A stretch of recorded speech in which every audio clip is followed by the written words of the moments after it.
Пригответе си хапчетата за глава, защото след тоя клип ще ви стане лошо. Алираза, алюминат ли е? Ще разберем сега. Знаете ли с какво се римува алираза? Точно така, римува се с думата родопска коза. Знаете ли какво има родопската коза? Точно така, тя има 4 крака и 2 уши. Знаете ли какво друго има 4 крака и 2 уши? Познахте. Африканска зебра. Шарката на зебрата прилича на пешеходна пътека, следователно Алираза е боядисвал улиците в Истанбул. Преди да участва в филма Листопад, Алираза е бил бояджия. Знаете ли кой друг е бояджия? Точно така.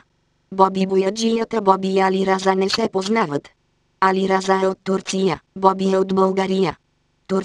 Турция е държавата на рязаните пушки и късите пътлаци. В името на Алираза има 7 букви, а в на Боби името има 4 букви. 7 минус 4 е равно на 3. Знаете ли какво има 3 страни? И аз не знам. Случаен нос. Не мисля, не сте убедени, че Алираза е алюминат.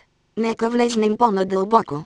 Алираза има 7 букви. В първото име на Алираза има 3 букви. 7 минус 3 е равно на 4. Илюминатите имат едно око. 4 минус 1 е равно на 3. 3 са страните на триъгълника на илюминатите. Случаен нос. Не мисля, бе.